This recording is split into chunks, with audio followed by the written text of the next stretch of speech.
In the tranquil riverside town of Nembe, Bayelsa State, surrounded by mangroves and shimmering creeks, Nimi lived a life marked by resilience. At 32, she had endured more than her share of hardship, including the tragic loss of her husband, Timi, who drowned in a fishing accident 5 years earlier. Left to care for their 7-year-old daughter, Muna, Nimi worked tirelessly, selling smoked fish at the local market. One fateful afternoon, as Nimi tended to her stall, a well-dressed woman approached her. "Good afternoon," her voice warm and professional. "My name is Sarah. I work with a surrogacy agency, and we're looking for strong, dependable women who might be interested in helping families fulfill their dreams of having children. May I explain more about it?" Surrogacy is when a woman agrees to carry a child for another couple who cannot conceive on their own, Sarah explained. "Our agency ensures that the surrogate mother is well cared for, both medically and financially. In return, she helps create a family for those in need. It's a beautiful, life-changing process." The thought of earning enough money to give Muna a better future gnawed at her curiosity. Later that evening, Nimi prayed for guidance. The following week, she visited the agency's office in Yenagoa. The office was bright and welcoming, a stark contrast to the dim uncertainty Nimi felt in her heart. Sarah greeted her warmly. "We'll ensure you have the best medical care and that the family you're matched with supports you throughout the journey.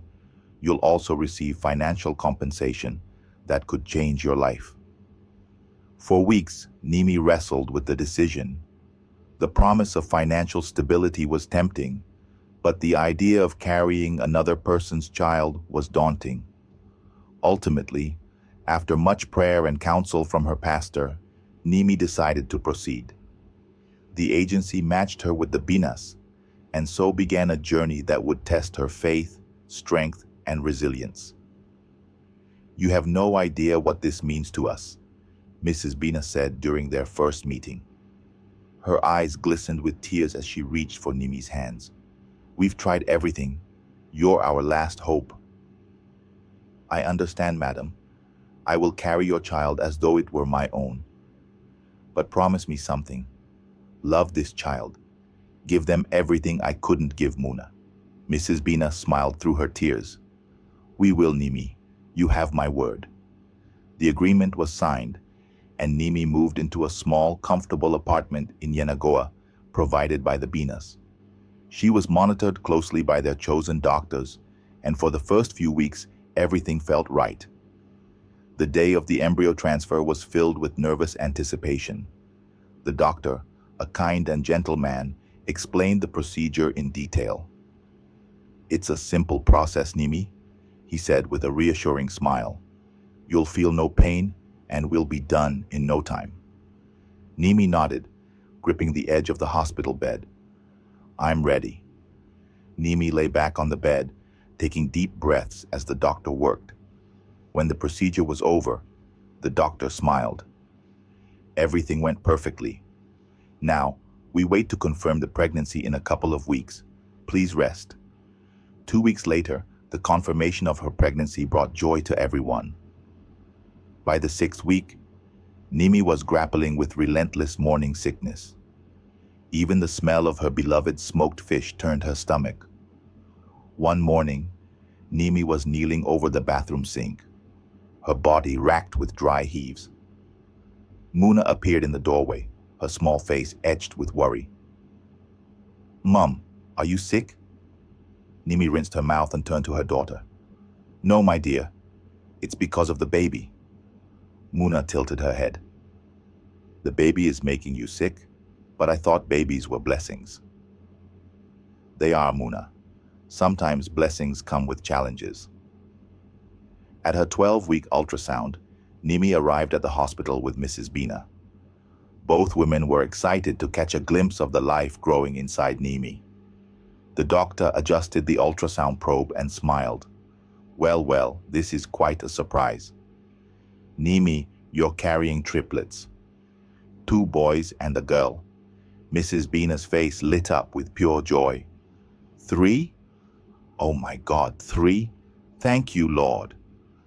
It's a high-risk pregnancy, the doctor admitted, but with careful monitoring, I believe Nimi and the babies will be fine. As they left the clinic, Mrs. Bina couldn't contain her excitement. Nimi, you're carrying a miracle. I can't believe it. 2 boys and a girl. You're truly amazing. But deep inside Nimi, a bond was already forming. The Bina celebrated the good news at home. That night, Nimi lay in bed, her hands resting protectively over her stomach. Ayabatari, Ayabakuro, Ebinabo, she whispered. You're not mine, but you feel like you are. What will I do when it's time to let you go? By the 5th month, the strain of carrying triplets began to take its toll. Nimi was frequently fatigued, and the doctors monitored her closely for signs of preterm labor. The Binas visited often, their excitement growing with each milestone. But Nimi's bond with the babies deepened with every kick and flutter. At night, she would talk to them softly, stroking her belly. Mom, do they hear you? Muna asked one evening as she climbed onto Nimi's bed. I think they do, Nimi replied with a smile. I think they know they're loved. Are we going to keep them, Mum? Nimi's heart ached at the question. No, Muna. These babies belong to someone else. But they're in your belly, Muna said, frowning. Doesn't that make them yours? Nimi didn't answer, tears pricking her eyes. Late one evening, Nimi overheard a hushed conversation between Mr. and Mrs. Bina. They had visited to discuss a routine update on the pregnancy, but stayed behind to speak privately in the living room. We can't afford to let anything go wrong, Mrs. Bina said in a tense whisper. I know, Mr. Bina replied, but Nimi must not find out. We need those babies to secure our claim to the oil well. Nimi froze in the hallway, her heart pounding. What oil well? What weren't they telling her? The next day, while tidying up the apartment, she found a folder left behind by accident. Inside were documents outlining a shocking truth. The Binas planned to use the babies as a legal claim to a newly discovered oil well in Nembe. According to the papers, the babies' lineage and ties to the land were critical to securing ownership rights. The potential profits from the well were astronomical, far exceeding any compensation Nimi had received. Her hands trembled as she read further. A letter from Mr. Bina to a legal consultant confirmed everything. Nimi felt a wave of nausea, not from the pregnancy, but from the betrayal. She had trusted the Binas, believed in their desperation to have children. But this? It was unthinkable. When Mr. and Mrs. Bina arrived for their next visit, Nimi was ready. The folder sat on the table in plain sight. Welcome, Nimi said, her voice calm but icy. She gestured for them to sit. Mrs. Bina smiled nervously. Nimi, how are you feeling today? The babies. Spare me the pleasantries, Nimi interrupted, pushing the folder towards them. Explain this. Mrs. Bina's face went pale, and Mr. Bina stiffened. Nimi, you don't understand. Nimi snapped, her voice rising. You lied to me. You're planning to use these babies to take control of the oil well, aren't you? Mrs. Bina reached for her hand, but Nimi pulled away. Nimi, please, it's not what you think. Then tell me what it is, Nimi shouted, tears streaming down her face. You promised me these children would be loved, that they would have a family. Instead, you see them as a transaction? Mrs. Bina's voice cracked as she spoke. We're in debt, Nimi. We've been in debt for years. This was the only way to save ourselves. But I swear, we didn't mean to hurt you. It was an opportunity to have a child and also make money as well. Can't you see that it's God's miracle? We have tried different medications and surrogacy without luck. We love the babies with all our hearts and would do anything to ensure they have the best life possible. Nimi stared at them, her heart breaking. At 36 weeks, Nimi went into labor. The delivery was long and difficult, but when the cries of the triplets filled the room, she felt a surge of love unlike anything she had ever known. The nurse handed her the first baby, a boy, then the second, his identical brother, and finally, their sister. "They're perfect," the nurse said with a smile. Nimi held them close, tears streaming down her face.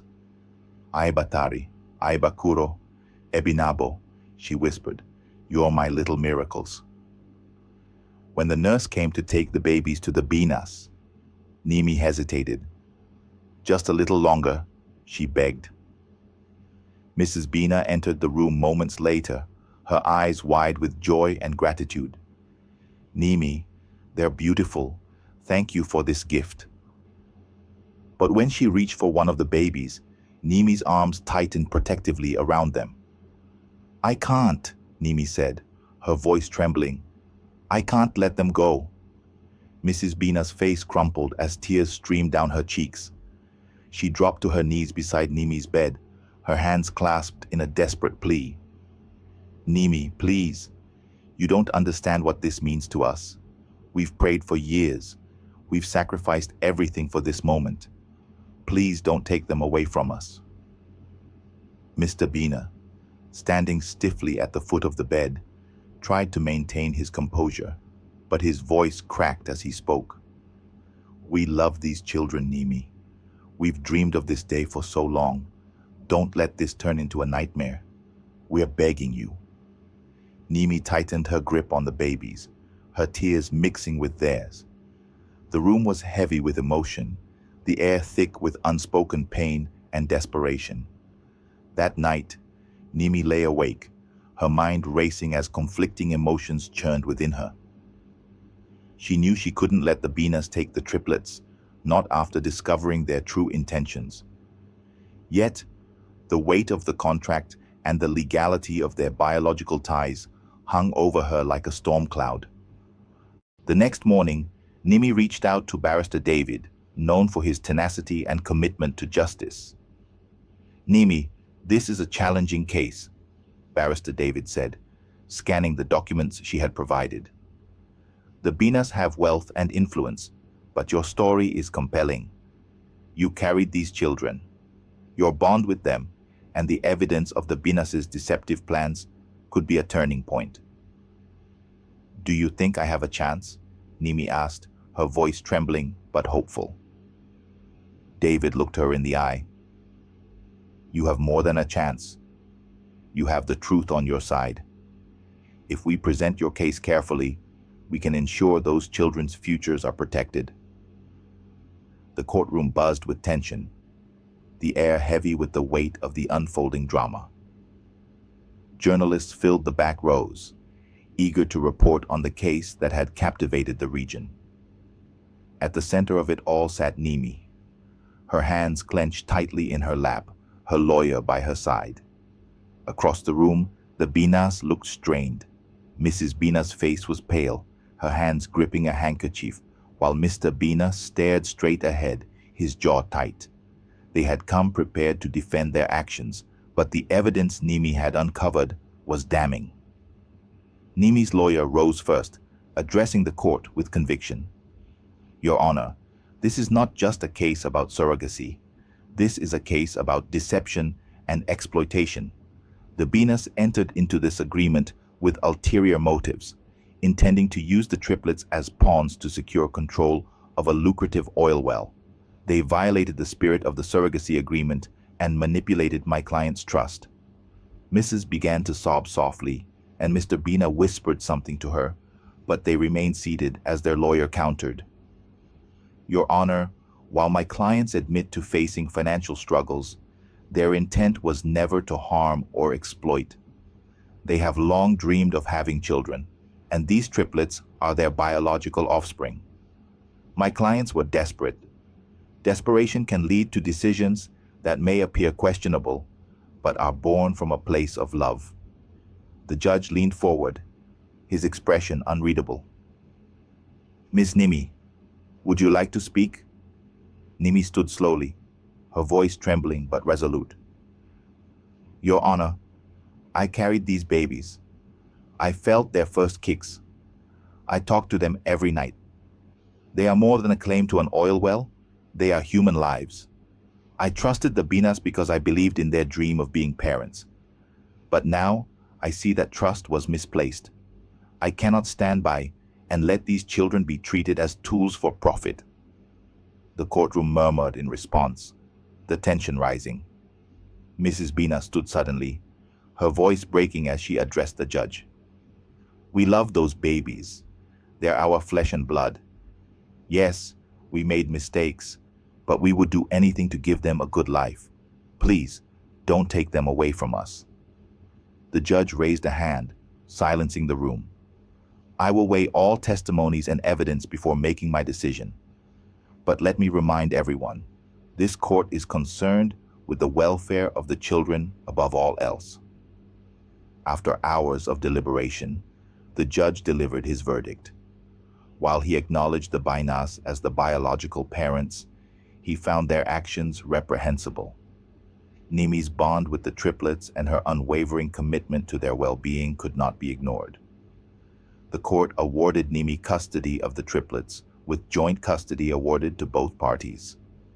Nimi would retain primary caregiving responsibilities, while the Binas were granted structured visitation rights under close supervision to ensure the children's welfare. The decision sent ripples through the courtroom. Nimi wept openly, clutching her lawyer's arm, while the Bina sat silently, tears streaming down Mrs. Bina's face. The judge's final words echoed in the stillness. This court recognizes the importance of both biological and emotional bonds in ensuring the best future for these children. After the court ruling, a tentative peace settled over the once contentious parties.